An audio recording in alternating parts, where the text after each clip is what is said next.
What's good? What's good? The last few months for me have kind of been a bit of a blur. In a lot of ways, I've just kind of been hanging on, physically, mentally, spiritually, financially. Oh man.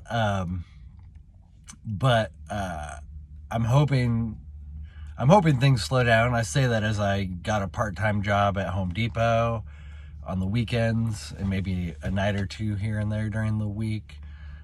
In addition to trying to do more construction work.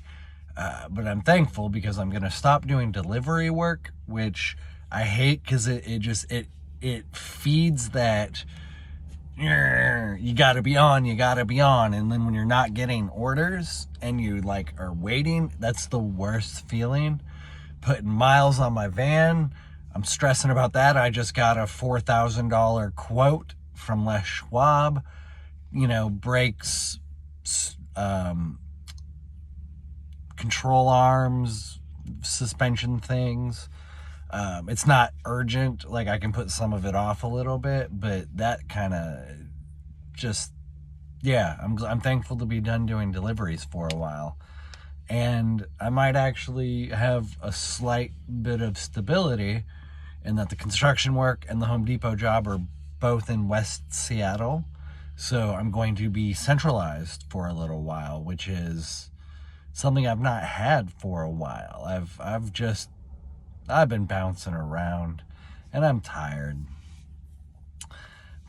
Speaking of being tired, one of the reasons I've been working so hard, obviously because this economy is crazy, but I want to invest in my health.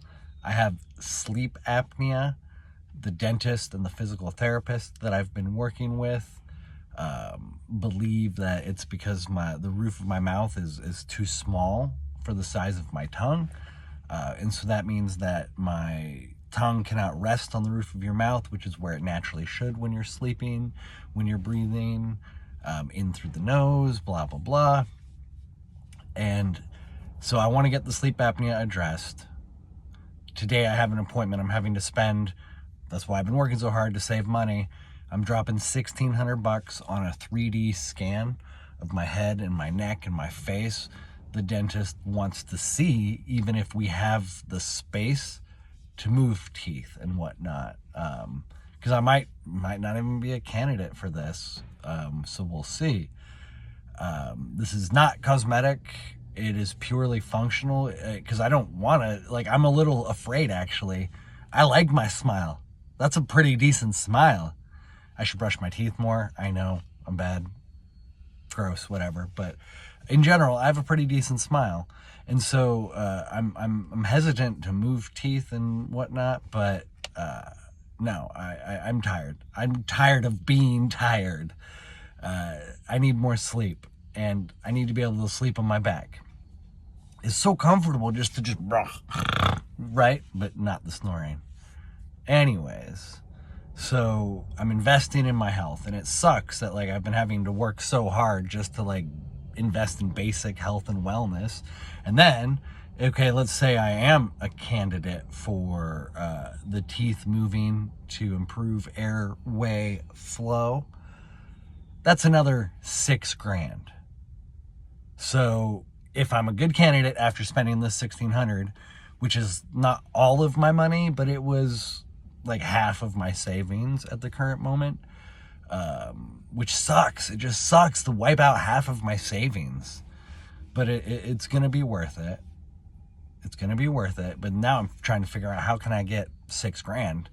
I think they'll let me do payments $3,000 here and $3,000 there. So then the next stop is how can I get $3,000? Not doing delivery work will save on the maintenance, wear and tear of my van, in addition to the part-time work. So I think it's going to be better for me in the long run. It's just,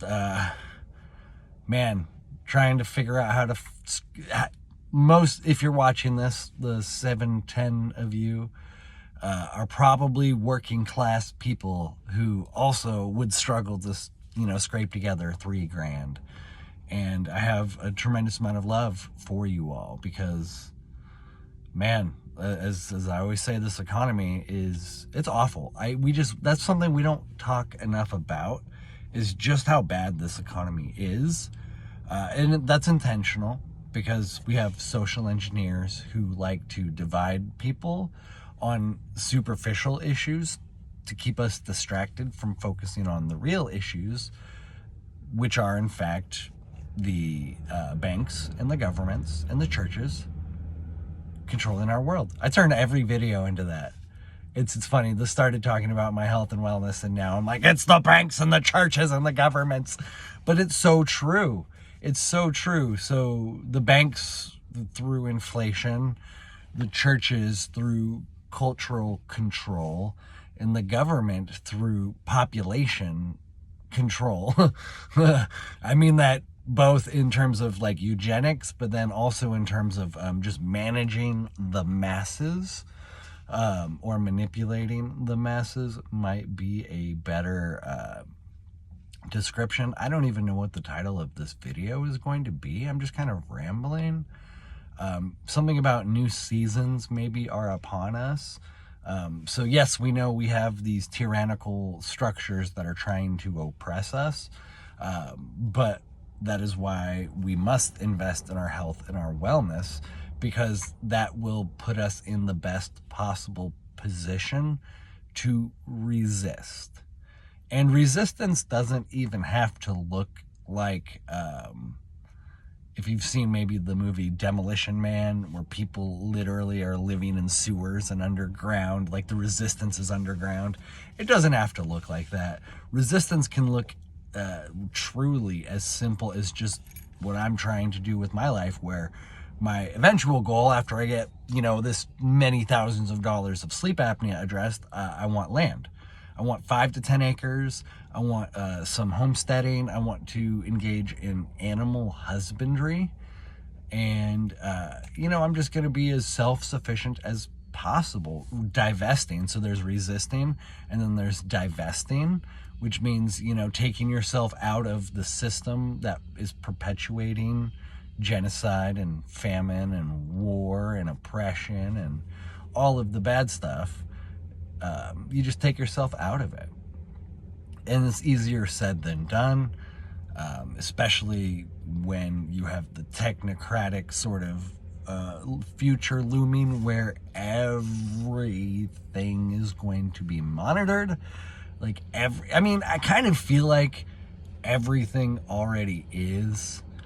This is just my own personal opinion, not backed in like any deep digging I've done. Just, I have this general idea that anytime you give, an app permission to track your data, I suspect there are warehouses of databases of just what might be considered the most boring or mundane or monotonous basic information about people's lives. They're compiling everything, because when AI gets there, and it's pretty damn close, they'll have all the algorithms they need to scrub that data. And I use this movement because I'm picturing like little pieces of electricity running through all the computer lines of code, right?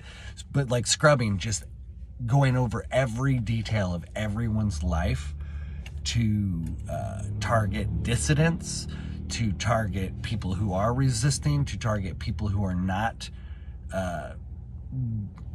participating in the system in the way they should. I'm trying to be subtle.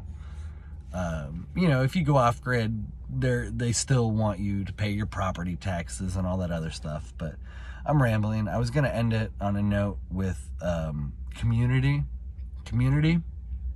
Okay. Community is the final step of the whole process. So it's resist or divest, resist, and community. My life is so much better when I have a good community of people around me. And over the last several years, I've lost a lot of friends and family because of, what's been going on. And when you speak truth, people don't like it. People really do not like their reality rocked by truth, or even rocked by the questioning of things. You don't even have to be a truth speaker. You can literally just question something, and then that will create cognitive dissonance within people. Their comfort, oh my gosh, we are controlled by our comforts. Complacency and comfort. I'm gonna end the video here. This was just kind of a ramble. Anyways, much love.